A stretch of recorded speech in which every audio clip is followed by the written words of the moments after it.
출애굽기 7장 14절에서 19절 말씀 우리 한 절씩 함께 교독을 할 텐데요. 교우들께서 읽으실 때 제가 또 같이 읽겠습니다.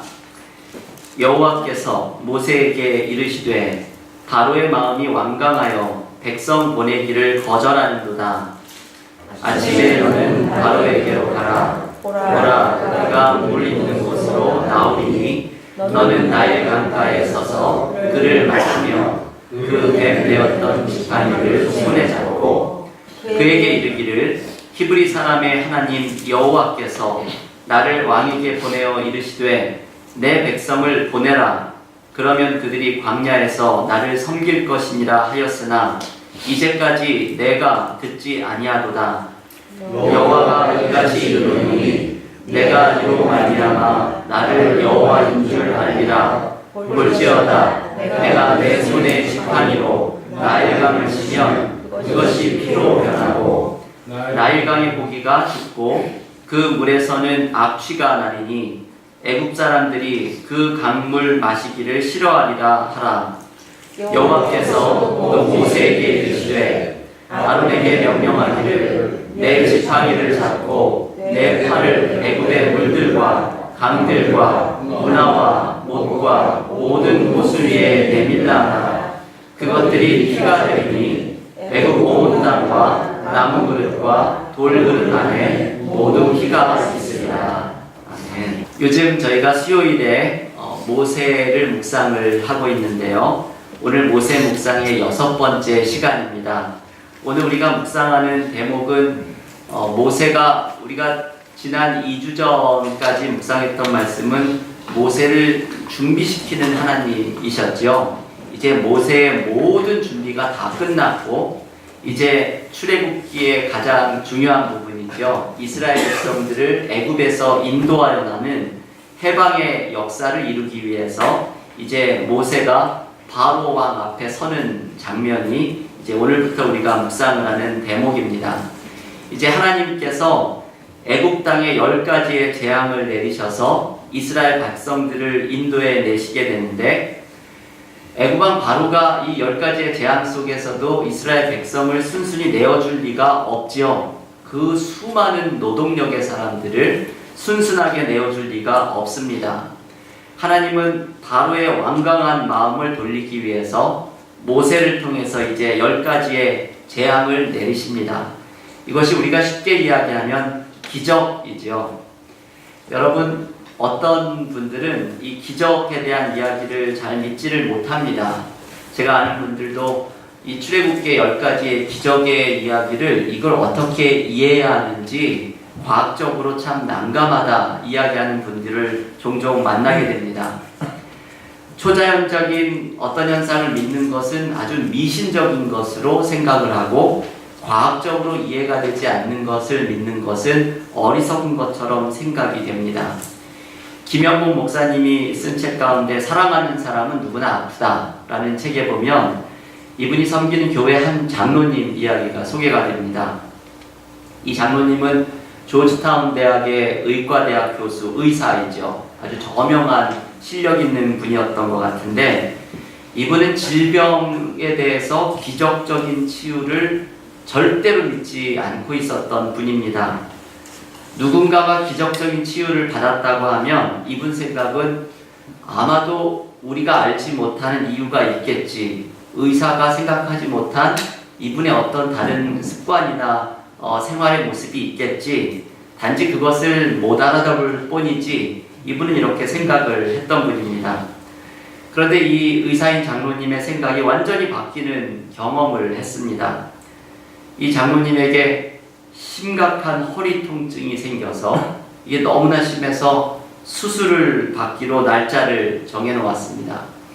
이 통증이 너무 심하니까 기도를 안 하던 기도를 이제 이분이 열심히 하시면서 하루는 아내가 먼저 세상을 떠났는데 세상을 먼저 떠난 아내의 무덤에 가서 넋두리 같이 기도를 하면서 이렇게 말을 합니다. 이분이 아마 북한 분이었던 것 같습니다. 당신 거저 제가 한번 사투리를 흉내내 보겠습니다. 거저 나보다 하나님에게 더 가까이 있으니까이 백 좀 쓰자우야. 좀 어색한 사투리시죠?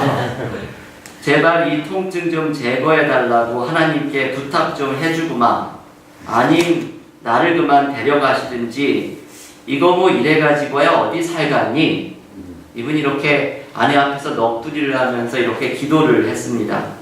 근데 이렇게 기도를 하고 며칠이 지나서 의사를 만나기로 한 아침에 일어나려고 이제 지팡이를 잡으려고 침대에서 손을 뻗는데 이분이 두 지팡이가 없으면 전날 저녁까지도 걷지를 못했던 분인데 허리에 통증이 느껴지지가 않았습니다.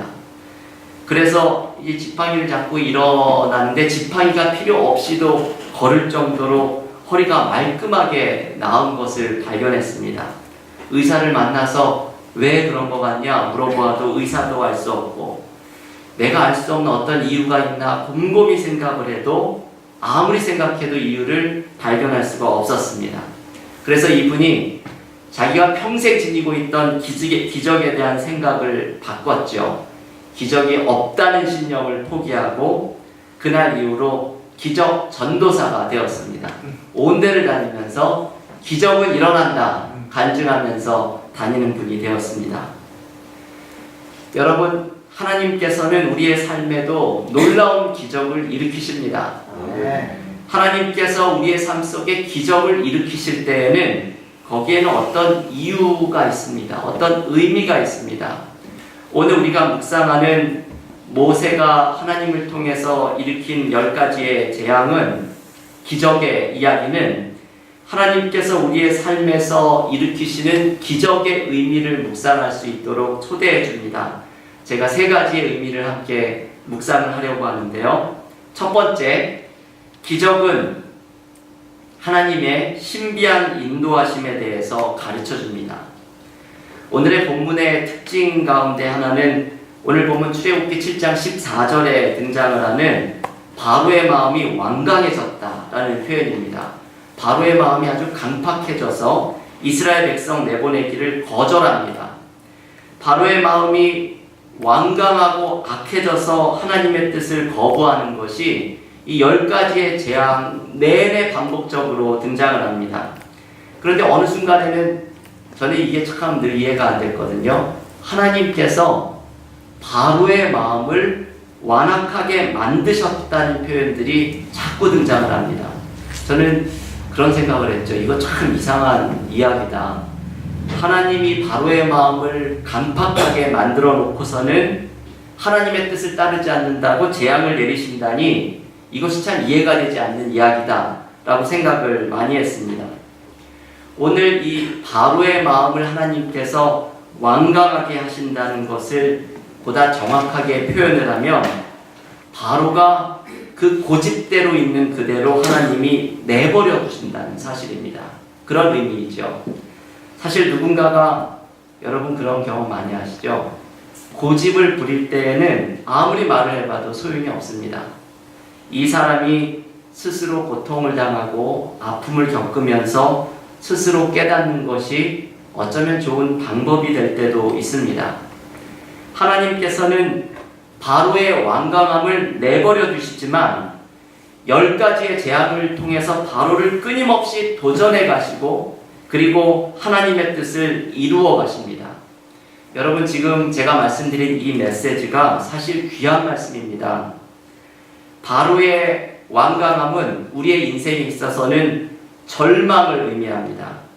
애굽의 절대 권력자의 고집과 완강함을 꺾을 수 있는 사람은 아무도 없습니다. 만약에 우리의 삶 속에 바로와 같은 사람이 나타난다면 그것은 우리에게는 절망과 실패를 의미합니다. 하지만 출애굽기의 10가지의 재앙은 바로 이 바로의 완강한 고집 속에서도 하나님의 새로운 뜻이 계속해서 드러나는 것을 가르쳐 줍니다. 우리의 실패와 절망과 넘어짐 속에서도 하나님께서 열어가시는 새로운 미래가 조금씩 드러나게 된다는 것을 가르쳐 줍니다. 우리는 이것을 신뢰하면서 나아가야 합니다. 제가 오늘 읽지는 않았던 말씀이지만 출애굽기 6장 1절 말씀에 보면 제가 이 말씀에 참 은혜를 많이 받았습니다. 출애굽기 6장 1절에서 이렇게 하는 말씀을 하죠. 여호와께서 모세에게 이르시되 이제 내가 바로에게 하는 일을 내가 보리라. 이 말씀이 참 은혜가 되었습니다. 이제 내가 바로에게 하는 일을 내가 보리라. 강팍한 마음의 바로가 상징하는 것은 내 삶의 무기력, 삶의 절망, 삶의 실패를 상징합니다. 그런데 우리의 믿음의 눈이 뜨여지면 오늘 하나님의 이 음성이 우리에게 들려옵니다. 이제 내가 바로에게 하는 일을 네가 볼 것이다. 삶의 절망이 우리를 온통 두르고 있지만 그 속에서 하나님께서 열어가시는 새로움이 펼쳐지고 있다는 것을 우리가 믿음의 눈을 뜰 때에 발견하게 됩니다. 완악한 바로 속에서 역사하셨던 하나님의 인도하심이 우리의 삶의 완악한 문제 속에서도 온전하게 드러나는 축복을 우리가 믿음의 눈을 떠서 경험해야 합니다. 이러한 은혜를 우리 교우들께서 모두 누리시기를 간절히 기원합니다. 두 번째, 오늘 본문이 가르쳐주는 기적의 의미는 기적의 목적이 있다는 것을 오늘 본문은 가르쳐주죠. 기적의 목적은 하나님을 섬기는 것입니다. 기적을 경험한 사람들의 공통된 특징은 하나님께 대한 깊은 사랑으로 나아갑니다. 제 주위에도 이런 사람들을 너무나 많이 알죠. 하나님께서 보여주신 엄청난 은혜를 경험하고 하나님과의 깊은 관계와 헌신과 사랑으로 나아갑니다. 삶의 엄청난 은혜를 경험하게 되면 내 삶의 아주 작은 것들, 그것을 아웅다웅거리면서 살아가던 것이 이게 어느 순간 덧없이 느껴지고 하나님과의 깊은 관계 속에 있는 것이 이것이 내 삶에 얼마나 중요한지를 깨닫게 됩니다. 오늘 본문의 출애굽기 7장 16절에서 이렇게 말씀을 하죠. 한번 성경을 펴신 분들 출애굽기 7장 16절 한 목소리로 읽어보겠습니다. 그에게 이르기를 히브리 사람의 하나님 여호와께서 나를 왕에게 보내어 이르시되 내 백성을 보내라. 그러면 그들이 광야에서 나를 섬길 것이니라 하였으나 이제까지 내가 듣지 아니하노다. 지금 이 7장 16절 말씀에서 중요한 대목이 나오죠. 내 백성을 보내라. 그러면 그들이 광야에서 나를 섬길 것이니라. 이 말씀이 출애굽기에서 아주 중요한 말씀 가운데 하나입니다. 이 말씀이 출애굽의 목적이죠. 하나님이 이스라엘 백성을 애굽의 종살이에서 불러내는 목적은 하나님께서 이스라엘 백성과의 친밀한 관계 속에 나아가기를 원하시기 때문입니다. 하나님이 베푸시는 기적의 이유 또한 이것이죠. 하나님이 내 삶의 기적을 베푸시는 것은 그 은혜를 경험하면서 내가 우쭐해지고 교만해지려는 것도 아니고 혹은 하나님이 베푸신 그 은혜를 쉽게 잃어버리라는 것도 아니고 하나님께서 내 삶에 기적을 베푸시는 것은 이 은혜를 경험하고서 하나님을 섬기는 삶으로 나아가게 하기 위함입니다. 왜냐하면 이 삶이 우리에게는 근본적으로 유익이죠. 내가 하나님과의 깊은 관계 속에 있을 때에만 나는 삶의 온전한 의미와 행복을 찾을 수 있게 되기 때문입니다. 1948년에 네덜란드 암스테르담에서 제1차 세계교회협의회 총회가 열렸습니다. 이때 아주 특이한 모습이 하나 있었는데요. 개회 예배를 시작하기 전에 강대상 앞에 큰 관이 하나 놓여져 있었습니다. 마치 누군가의 장례식을 치르는 것 같은 그런 모습이었죠. 사회자가 사람들을 전부 앞으로 나오게 해서 그 관에 있는 사람에게 조의를 표할 것을 권합니다.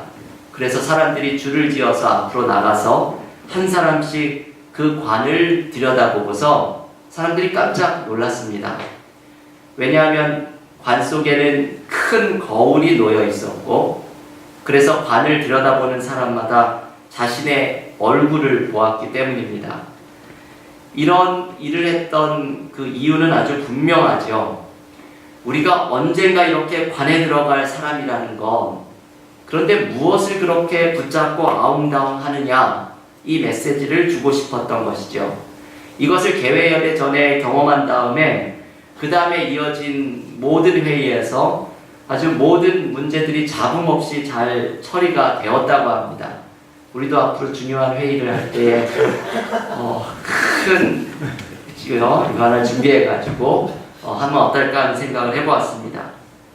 우리가 죽음을 생각하면 삶에 그렇게 중요하지 않은 것들, 그것을 내려놓을 수 있는 것처럼 이것은 좀 부정적인 방법으로 삶을 바라보는 거죠. 삶의 부차적인 것을 내려놓게 하는 방법이죠.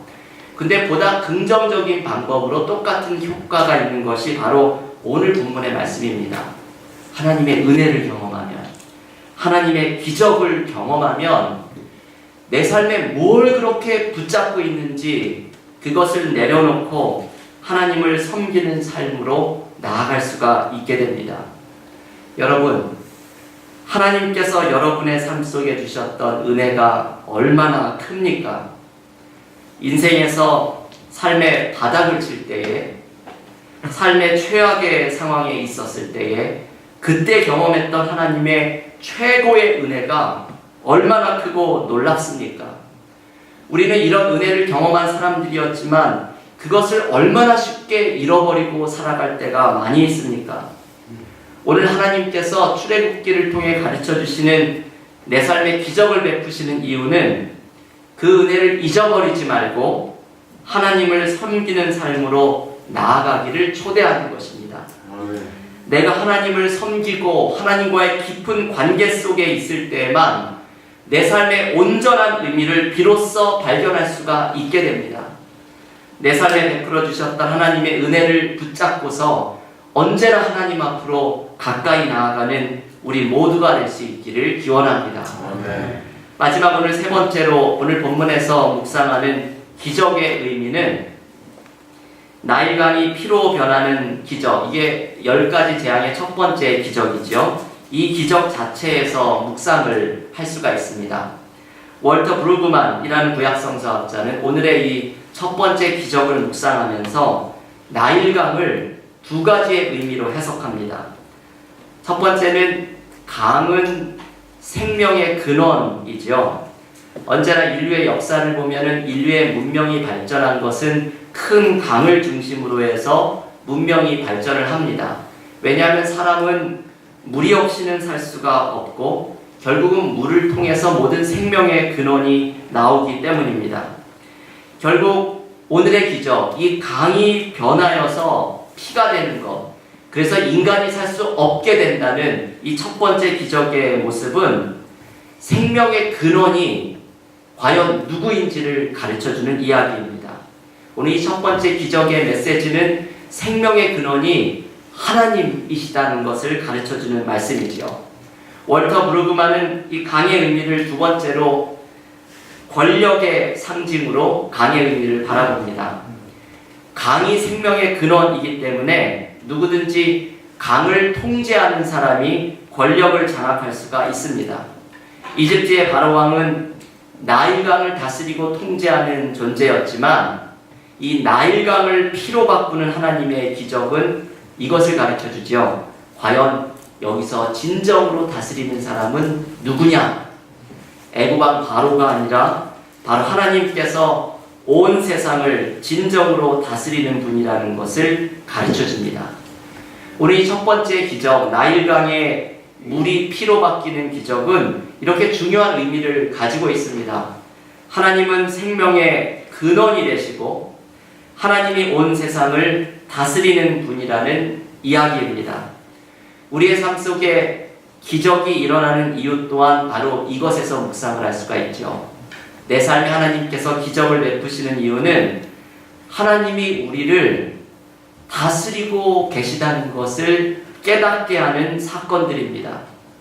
우리의 병이 나았을 때에 어쩌면 우리에게는 이 병 나은 사실이 기쁘지만 하나님께서는 이 병이 낫고 말고의 문제를 넘어서서 더욱더 중요한 것이 내 삶이 하나님의 다스림 속에 있구나, 나의 삶이 온통 하나님의 다스리심 속에 있구나, 이것을 깨닫기를 원하시는 것입니다.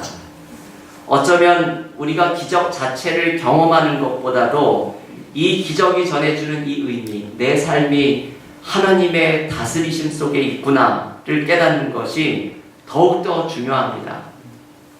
제가 한 책에서 하영록 목사님이라는 분의 이야기를 읽게 되었습니다. 이분은 어릴 때에 미국으로 이민을 와서 명문대학을 졸업하고 29세에 회사의 중역까지 된 성공한 사람입니다. 이분이 어느 날 교통사고를 당하게 되죠. 그래서 급하게 심장을 이식해야 되는 상황이 되었습니다. 그래서 이분과 가족들이 하나님께 간절하게 기도를 합니다. 하나님, 제 심장을 고쳐주소서. 이 기도를 간절하게 하나님 앞에 드립니다. 다행히 심장을 이식받게 되었는데 안타깝게도 수술에 부작용이 나타나게 돼서 두 번째 심장 이식 수술을 받아야 했습니다. 한 번 받기도 어려운 수술이죠. 이것을 두 번이나 받게 되면서 더욱더 간절하게 기도를 하게 되었습니다. 그런데 이분이 이 두 번째 수술을 위해서 기도를 하면서 성령의 역사를 경험합니다. 성령께서 강권적으로 이분을 사로잡아서 역사하시는데 그러면서 이분의 기도의 내용이 바뀌게 되었습니다. 갑자기 이분에게 든 생각이 내가 심장이 나와서 다시 옛날처럼 돌아가서 산다고 하면 그게 무슨 소용이 있을까 하는 생각이 들었습니다. 그래서 심장만 바뀌는 것이 아니라 새로운 삶이 되어야 되겠다라고 생각을 하고 이렇게 기도를 드렸습니다. 하나님, 제 심장이 아니라 제 인생을 고쳐주소서. 이 기도를 드린 다음에 이분이 수술을 받고 회복을 하고 그분의 이후의 삶이 완전하게 달라지게 되었습니다. 저는 이 하영록 목사님이라는 분의 마지막 기도가 참 귀하게 느껴졌습니다. 하나님, 제 심장이 아니라 제 인생을 고쳐주소서. 우리는 기적 자체를 위해서만 기도할 때가 많지만 더욱더 중요한 것은 나의 인생이 고쳐지는 것, 나의 인생이 하나님의 다스리심에 붙들린 사람이 되는 것입니다. 어쩌면 저는 이게 최고의 기적이 아닐까라는 생각이 들었습니다. 우리의 삶에 벌어질 수 있는 최고의 기적은 내 삶이 하나님의 다스리심에 온전하게 붙들리는 것입니다. 내 삶이 온통 하나님의 다스리심 속에 있다는 것을 경험하는 것입니다. 이것이 우리가 누리게 될 최고의 기적입니다. 사랑하는 교회 여러분, 오늘 출애굽기의 10가지 재앙 가운데 첫 번째 재앙, 기적을 묵상하면서 세 가지 기적의 의미를 함께 묵상했습니다. 기적은 하나님의 새로움이 나타나는 순간입니다. 우리의 삶에 강팍한 바로와 같이 절망과 실패의 순간이 있을 때에도 하나님께서 바로에게서 네가 새로운 역사를 보리라 말씀하시는 하나님의 인도하심을 우리도 경험해야 합니다. 기적의 두 번째 의미는 우리에게 베푸신 그 은혜를 붙잡고 하나님을 섬기는 삶으로 나아가는 것입니다. 우리가 하나님과의 깊은 관계 속에 있을 때에만 우리는 삶의 온전한 의미를 발견하게 되기 때문입니다. 그리고 기적의 마지막 의미는 하나님의 다스리심을 경험하는 시간입니다. 내 삶이 하나님의 다스리심 속에 있다는 것을 기억하고 하나님의 다스리심이 드러나는 것이 최고의 기적임을 누리면서 살아가는 우리 믿음의 교우들이 되시기를 간절히 축원합니다.